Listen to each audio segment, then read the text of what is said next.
Good afternoon, everyone. I'd like to talk to you about the actions I'm announcing to bring down gas prices. First, today I'm calling on Congress to suspend the federal gas tax for the next 90 days through the busy summer season, busy travel season. Here's what that means. Every time you go to the gas station to fill your tank, the federal government charges an 18-cent tax per gallon of gas that you purchase and a 24-cent tax per gallon of diesel you purchase. It's a tax that's been around for 90 years. It's important because we use it for the Highway Trust Fund to keep our highways going. But what I'm proposing is suspending the federal gas tax without affecting the Highway Trust Fund. And here's how we do that. With the tax revenues up this year and our deficit down over $1.6 trillion this year alone, we'll still be able to fix our highways and bring down prices of gas. We can do both at the same time.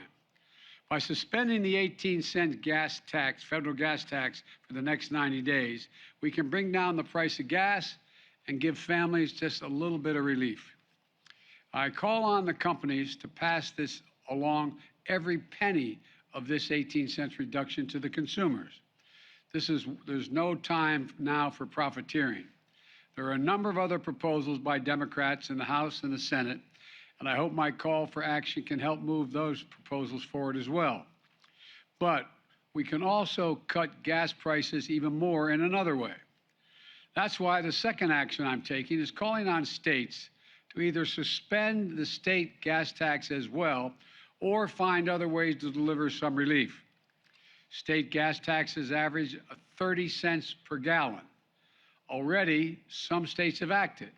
In Connecticut and New York, the governors have temporarily suspended their gas tax as well.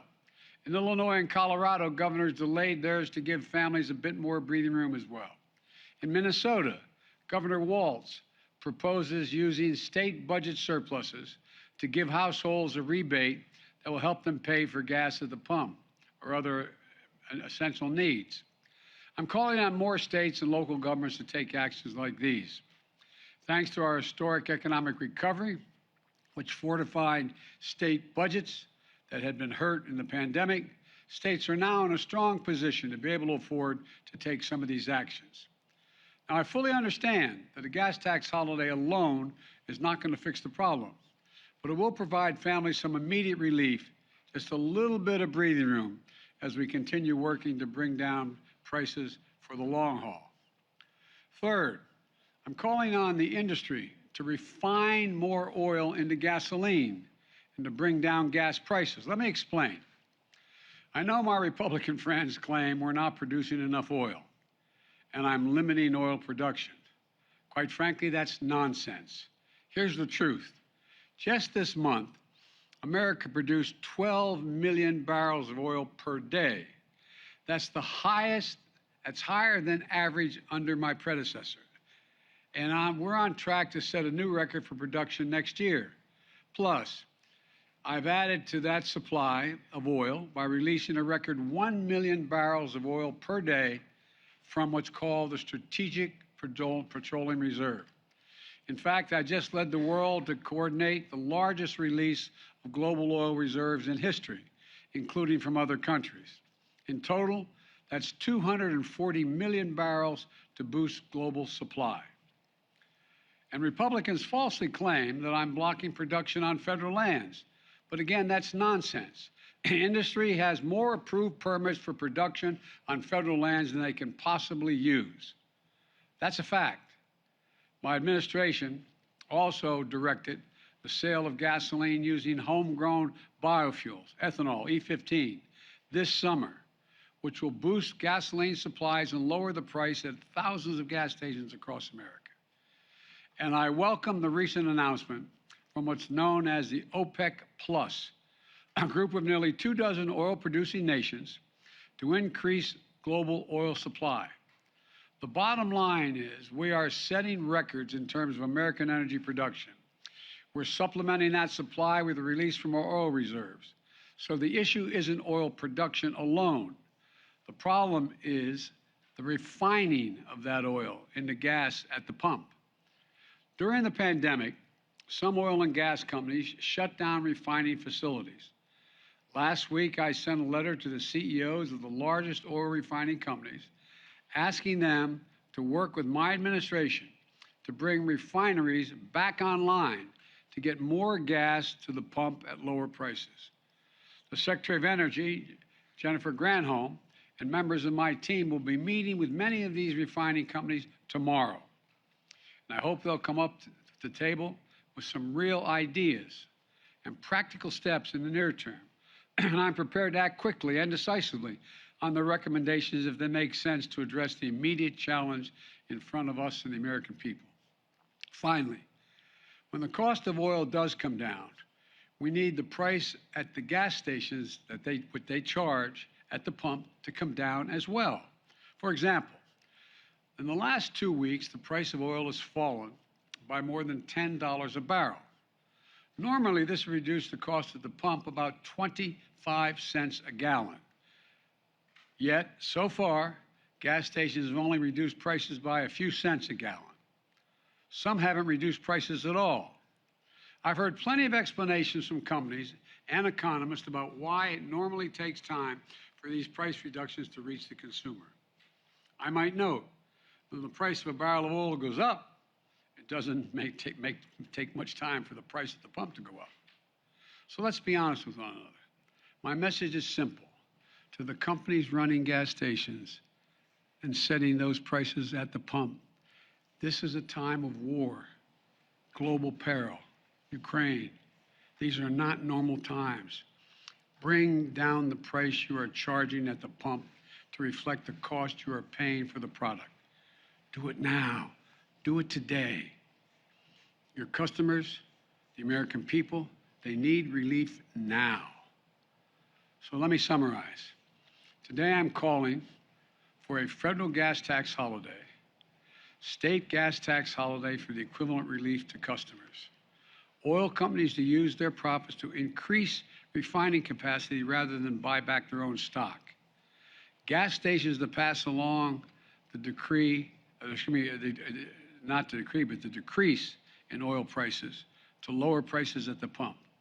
And together, these actions could help drop the price at the pump by up to $1 a gallon or more. It doesn't reduce all the pain, but it would be a big help. I'm doing my part. I want the Congress, the states, and the industry to do their part as well. And let's remember how we got here. Putin invaded Ukraine. Putin invaded Ukraine with 100,000 forces. Just look at the facts. Since the start of the war in Ukraine this year, gas prices have risen by almost $2 a gallon in the United States and sometimes more around the world. But it wasn't just Putin's invasion of Ukraine. It was the refusal of the United States and the rest of the free world to let Putin get away with something we haven't seen since World War II. I said at the time, siding with Ukraine during the most serious aggression in Europe since World War II, defending freedom, defending democracy, was not going to go without cost for the American people and the rest of the free world. We were going to have to pay a price as well in the cost of military equipment, economic assistance, humanitarian relief, and sanctioned Russian banking industries. Russia is also one of the largest oil producers in the world. We cut off Russian oil into the United States, and our partners in Europe did the same, knowing that we would see higher gas prices. We could have turned a blind eye to Putin's murderous ways, and the price of gas wouldn't have spiked the way it has. I believe that would have been wrong. I believe then, and I believe now, the free world had no choice. America could not stand by, and the West could not have stood by, although some suggested at the time, and just watch Putin's tanks roll in Ukraine and seize a sovereign country. If we did stand by, Putin wouldn't have stopped. Putin would have kept going, and we'd face an even steeper price. And it wasn't just me. The American people understood. The American people rose to the moment. The American people did what they always have done, defend freedom around the world. They chose to stand with the people of Ukraine. We had near unanimous support in the Congress, Democrats, Republicans, and independents, for supporting Ukraine, knowing full well the cost. So for all those Republicans in Congress criticizing me today for high gas prices in America, are you now saying we were wrong to support Ukraine? Are you saying we were wrong to stand up to Putin? Are you saying that we would rather have lower gas prices in America and Putin's iron fist in Europe? I don't believe that. Look, I get the easy politics of the attack. I get that. But the simple truth is gas prices are up almost $2 a gallon because of Vladimir Putin's ruthless attack on Ukraine, and we wouldn't let him get away with it. We're doing everything we can to reduce this pain at the pump now. And if those experiences have shown us anything, it's that we need to grow and harness more energy here at home. Let's lower the price of electric vehicles so we never have to pay at the pump in the first place. Major auto companies are preparing for 50% of future sales to be electric vehicles by 2030, 100% by 2035. We're already building secure supply chains to build these electric vehicles here in America. And we're investing almost $100 billion in public transit and rail. For all the studies show that it will take millions of cars off the road and significantly reduce pollution if there's a serious transportation system available. Let's keep accelerating our deployment of homegrown resources, sources of energy like solar and wind and nuclear and hydrogen and carbon capture storage, and keep developing the battery technologies so we can store that power we need when the sun doesn't shine or the wind doesn't blow. Folks, let's make sure we're never again forced to pay the price of a menacing dictator halfway around the world.